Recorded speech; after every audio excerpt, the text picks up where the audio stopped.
Not even 2 weeks into the Biden presidency, and there's a situation brewing that could potentially lead to U.S. military involvement. You likely heard today about the situation in Burma, also known as Myanmar. You probably don't fully understand what's happening, though, but it is pretty interesting, and I'll fill you in. Situated just south of China and west of Thailand, Burma is a country that for years existed under very strict military rule. Then in 2015, Aung San Suu Kyi, a civilian Nobel Peace Prize winner, was elected the leader of Burma in a democratic election. It was a huge moment for this Asian nation. But the truth was this: the military still was in control of big pieces of the government and held many of the seats in the parliament there as well. Near the very end of his term, and just before Trump was elected president, President Obama invited Suu Kyi to the White House and pledged to lift even more economic sanctions against Burma, citing all the progress that had been made. And it was a great moment. It was a mistake, though, that we saw time and time again from the Obama-Biden foreign policy team. Far too liberal, far too idealistic, far too naive. And tonight, that country, Burma, is in the midst of a disaster. Citing an unfair election late last year, the military has detained the country's leader and many other members of the ruling party and declared emergency rule for 1 year. Today, the White House announced the sanctions that were lifted by Obama will likely have to be reapplied. Take a listen. I think it's a message to all countries in the region and countries who, will be asked to respond or to consider what the appropriate response will be in reaction to the events that have happened over the past couple of days. All right, the truth of the matter is this: Obama and Biden lifted the gun, or jumped the gun, I should say, lifting sanctions in the first place. Obviously, the military held entirely too much power when the U.S. reopened the spigot in 2012 and all the money came back in.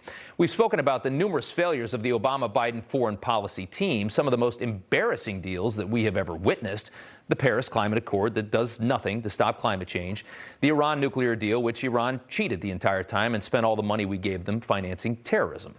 Now you have this. It's another example. Obama started sending money to Burma in 2012. And when he removed the last of the sanctions in 2016, there were those who could clearly tell that this was a huge mistake. Here is a portion of a New York Times article from 5 years ago. Quote, "Some human rights advocates said the action was premature. John Sifton, Asian policy director for Human Rights Watch, called the decision astounding." Astounding in this situation sounds a lot like dumb. But I guess we're not too surprised.